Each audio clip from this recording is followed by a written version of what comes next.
Bonjour! Dans ce chapitre-ci, on va parler, bon, ça s'intitule Diodes et applications, mais en gros, on va parler des différents types de diodes et comment on peut les représenter dans des circuits. On va regarder qu'est-ce qui arrive réellement avec des diodes dans différents types de circuits dans le chapitre suivant.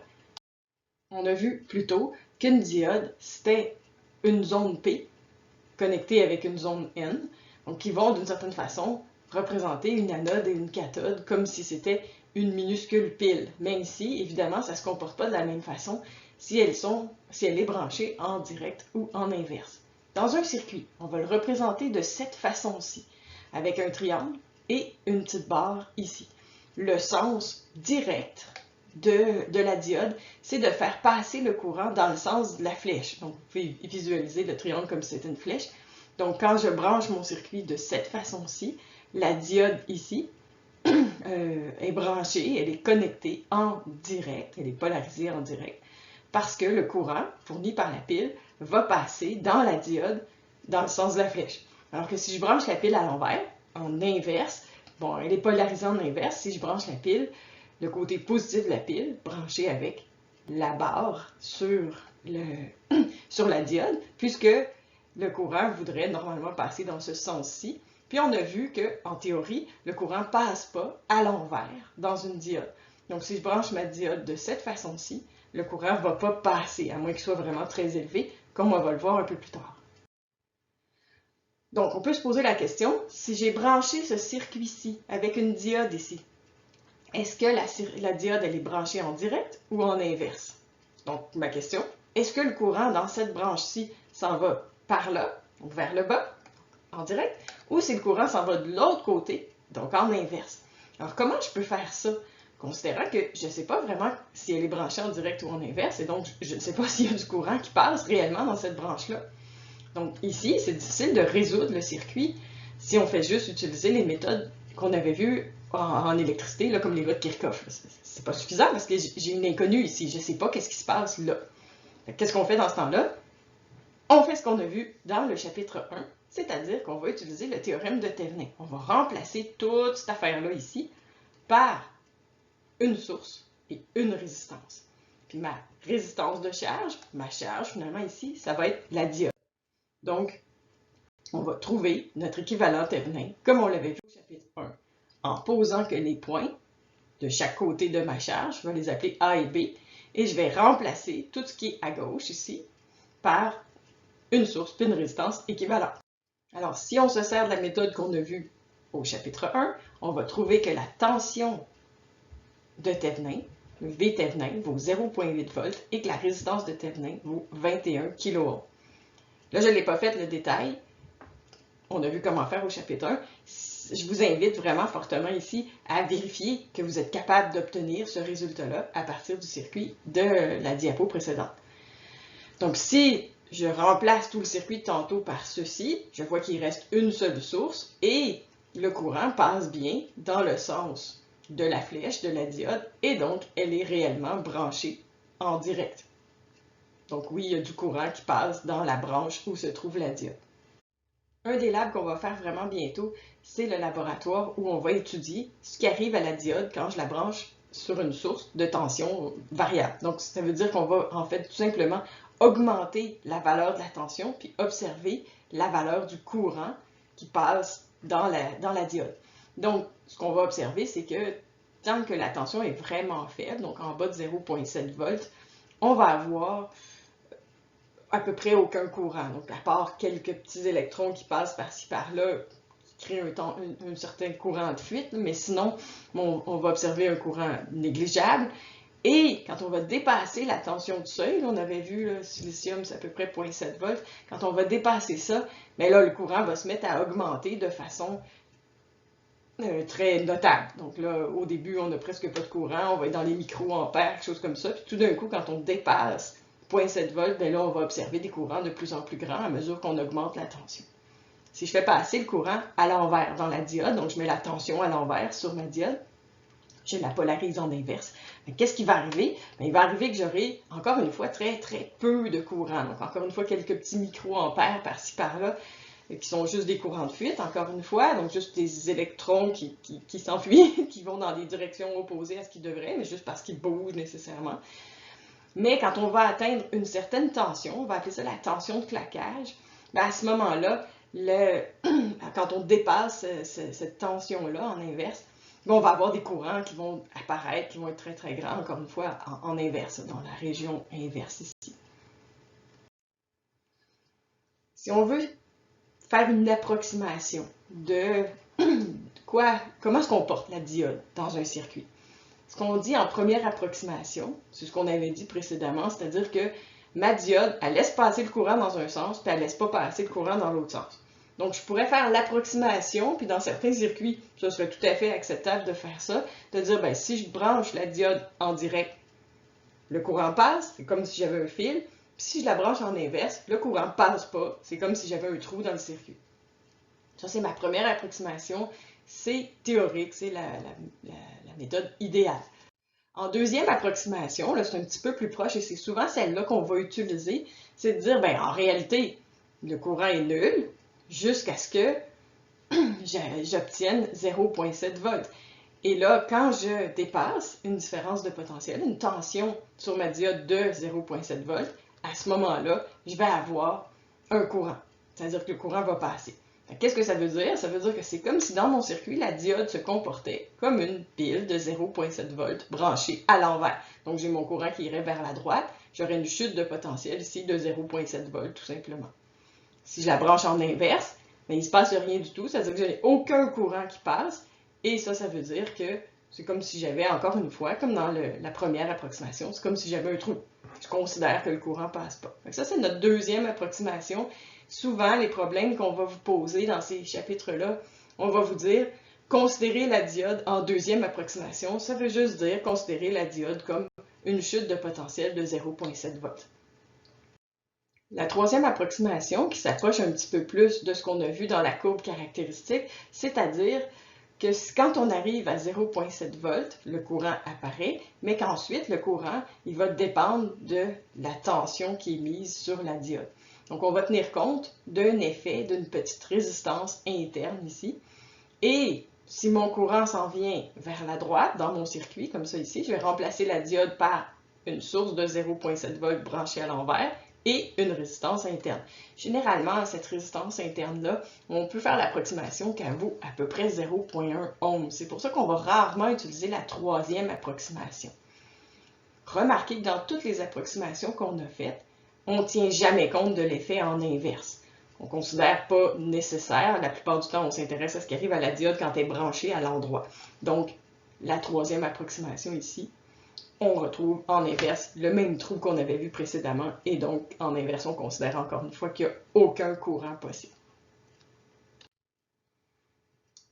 On va quand même l'essayer. On va se demander, OK, mais si je veux faire ce circuit-là, déterminer la puissance dissipée par la diode en troisième approximation, en considérant ici que ma résistance interne, elle est de 0,23 ohms. Comme je disais, une résistance minuscule, mais comme mes autres résistances dans le circuit sont assez petites, c'est pas complètement négligeable. Alors, on va faire ça, déterminer la puissance dissipée par la diode. Qu'est-ce qu'on va faire? On va tout simplement remplacer donc la diode par le 0,7 volts et la résistance de 0,23 ohms, puis je vais faire le circuit ici. Fait 4 moins 0,7 moins petit r fois le courant, moins 10 fois le courant. Et là, je vais trouver la valeur du courant. Il y a juste une maille, donc il y a une seule inconnue, c'est I. Et je vais trouver que le courant, 0,323 ampères. Alors, je peux trouver c'est quoi la différence de potentiel sur ma résistance ici, R. Il y a une raison pour faire ça, là, vous allez voir. Donc ça ici, 10 fois 0,323, ça va me faire 3,23 volts. Donc j'ai 3,23 volts ici, j'ai 4 volts ici. Et donc sur la diode, on s'entend que c'est les deux éléments qui sont ici, c'est-à-dire la source de tension de 0,7 volts et la résistance interne de 0,23 ohms. Fait que je vais trouver delta V sur les deux. Fait que je vais juste faire 4 moins 3,23. Et donc ici, j'ai une différence de potentiel sur ma diode, sur l'ensemble des deux parties de la diode ici, qui est de 0,77 volts. Comme la puissance, c'est delta V fois I. Donc, je peux faire delta V, que je connais, multiplié par I, que je connais aussi, puis delta V fois I sur la diode va me donner 0,249 watts. On peut remarquer en même temps, que là j'ai fait le calcul aussi, si je le fais sur la résistance, sur le 10, donc delta V fois I, c'est sûr qu'on pourrait utiliser R fois I carré ou delta V carré sur R, mais je fais juste utiliser delta V fois I ici, puisque je connais tous les delta V partout. Donc j'ai trouvé delta V sur ma résistance ici 3,23 multiplié par le courant qui est ici 0,323. Et ça me donne une puissance dissipée ici de 1,043 watts. Alors que sur la pile, encore une fois, delta V fois I, donc 4 fois 0,323, bien, ça va me donner une puissance sur ma pile de 1,292 watts. Donc, on peut remarquer que ce qui est fourni par la pile, 1,292 watts, correspond à ce qui est dissipé dans la résistance, 1,043, plus ce qui est dissipé dans la diode, 0,249. Donc, évidemment, tout ce qui est fourni par la pile, toute l'énergie créée par la pile doit être dissipée quelque part, et ici, en partie sur la résistance R, celle de 10 ohms, et en partie sur la diode. Donc, ce qu'on a vu, c'est les petites diodes ordinaires, je ne sais pas trop comment les appeler d'autres. On va voir trois autres types de diodes. On a la diode Zener, qui elle est représentée par ce symbole-ci, et la diode Zener, elle est conçue pour fonctionner dans la zone de claquage. Donc, ce qu'on va, bon, c'est sûr qu'elle fonctionne quand même là, en direct de la même façon, mais ce qu'on va observer, c'est cette portion-là qui est très efficace dans une zone, dans une diode Zener. C'est-à-dire qu'on peut augmenter le courant beaucoup en conservant une tension relativement stable. En fait, pour différentes valeurs de courant en inverse, je peux augmenter le courant beaucoup et avoir une tension relativement constante.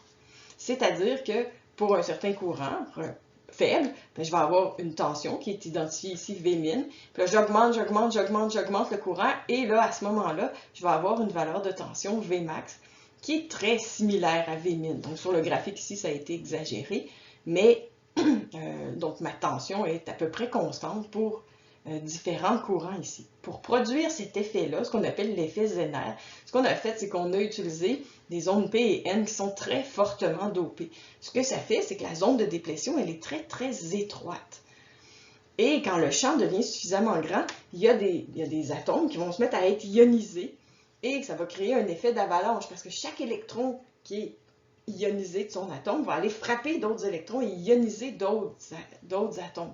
Et c'est cet effet-là qu'on observe ici, qui est très intéressant là, dans certaines circonstances. Donc, on peut faire l'approximation dans un circuit que ma diode Zener, c'est comme une source de tension branchée à l'endroit, parce que là, je l'utilise en inverse. Là, en tout cas. Et en deuxième approximation, on pourrait tenir compte de la pente qui est ici, qui est caractérisée par une résistance interne.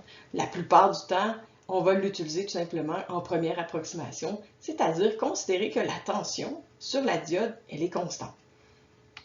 On va se servir de la diode Zener comme régulateur de tension, c'est-à-dire qu'en posant une diode Zener en parallèle avec d'autres éléments, on peut s'assurer que la tension sur cet élément-là va rester constante, va rester égale à la tension de Zener. Tant et aussi longtemps, évidemment, que la source de tension est plus grande que la tension de Zener. Sinon, il n'y a juste pas de courant qui va passer. Alors, regardons ça. Un petit exemple. Est-ce que la Zener qui est branchée ici, elle est en claquage ou non? En première approximation, là.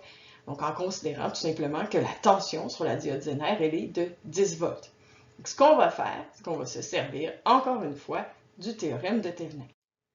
Donc, on va trouver un équivalent de Thevenin dans lequel on a une tension et une résistance qui vont faire en sorte que sur ma diode Zener, j'ai le même courant et la même tension. Donc, c'est juste ça qu'on veut faire.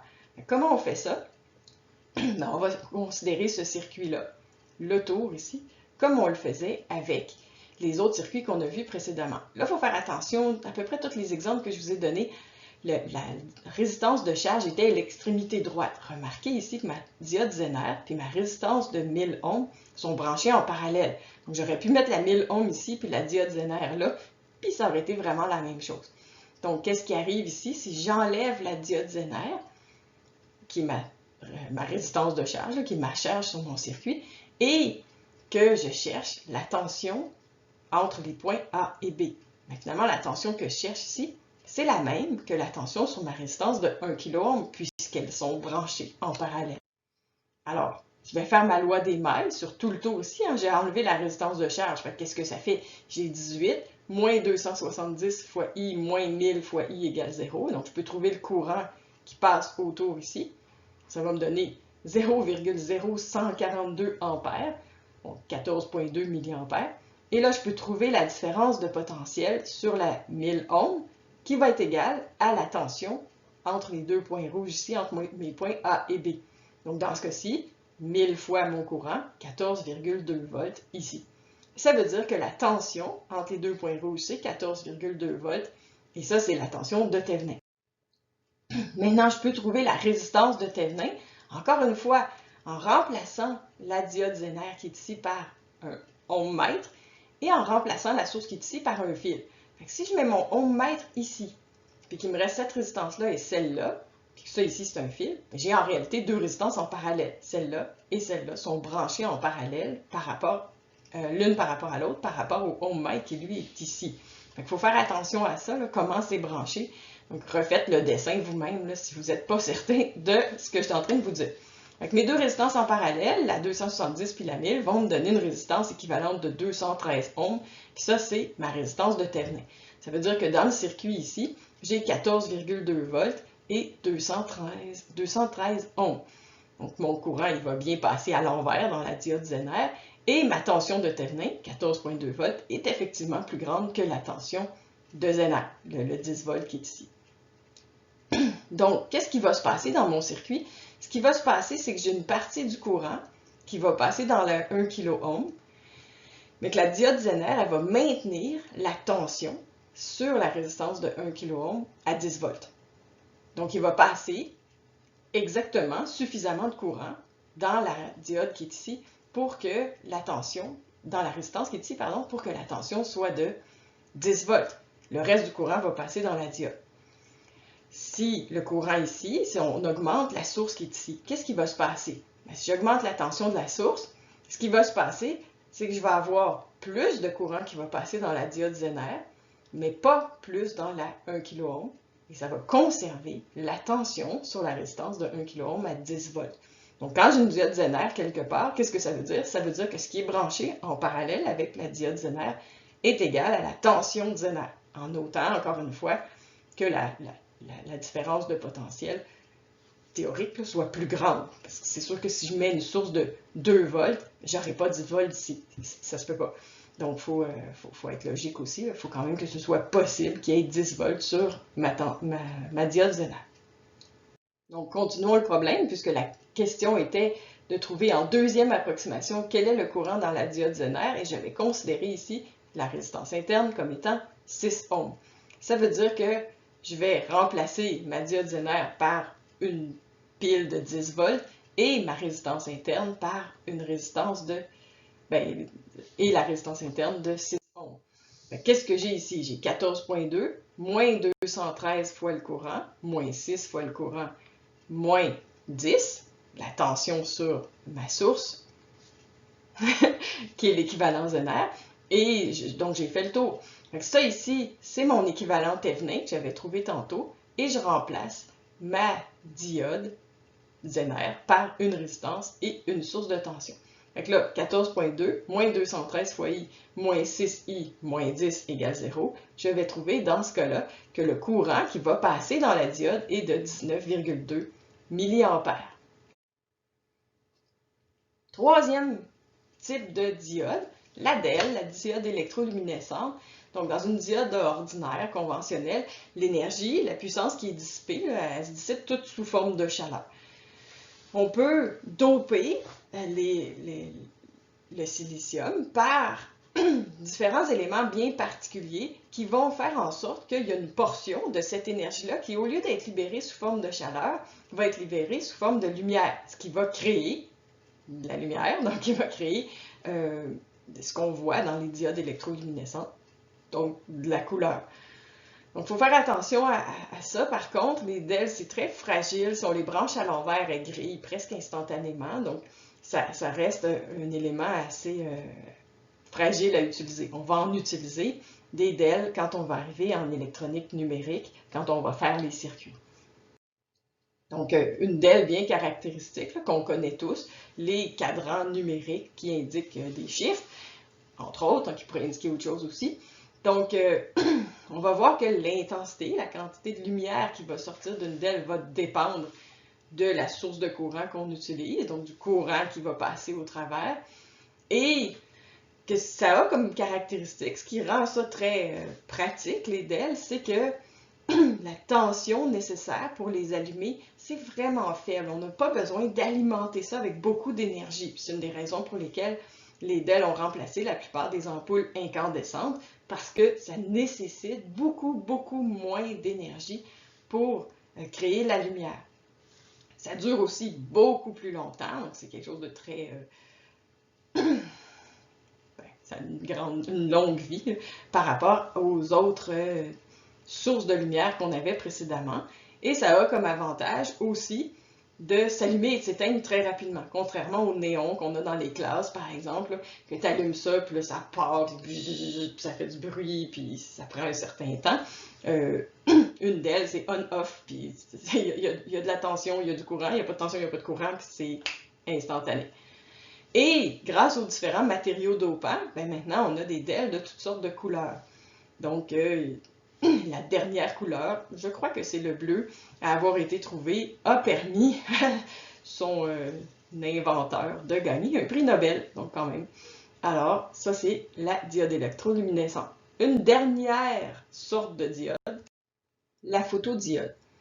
Bon, dans les diodes ordinaires, quand on les polarise en inverse, quand on les branche à l'envers, comme je vous disais, il y a toujours un petit courant de fuite, là. C'est dû à la présence des porteurs minoritaires, donc des électrons qui sont quand même dans la zone P, puis des trous qui sont quand même dans la zone N, puis qui ont tendance à se déplacer pareil, et qui créent un petit courant de fuite. Si on projette de la lumière sur la jonction PN, on va augmenter le nombre de porteurs minoritaires, c'est-à-dire qu'on va ioniser plus d'atomes et augmenter le nombre de trous et d'électrons de chaque côté, et on peut augmenter donc le courant de fuite. On peut atteindre des courants d'à peu près 10 microampères. On s'entend que ce ne sont pas de très grands courants, mais la photodiode a comme caractéristique de pouvoir détecter la présence de lumière. Fait que si on a un ampère-mètre qui est suffisamment précis, donc qui est capable de lire de très petits courants, bien à ce moment-là, on peut utiliser des photodiodes pour détecter la présence de lumière, même très peu de lumière, à certains endroits où ça pourrait être utile. Dans le chapitre suivant, ce qu'on va voir, c'est qu'est-ce qui arrive quand je prends des diodes puis que je les assemble, et surtout qu'est-ce qui arrive quand je les mets dans des courants alternatifs, où là, ça va être un petit peu plus intéressant que de les mettre dans des courants continus. Salut!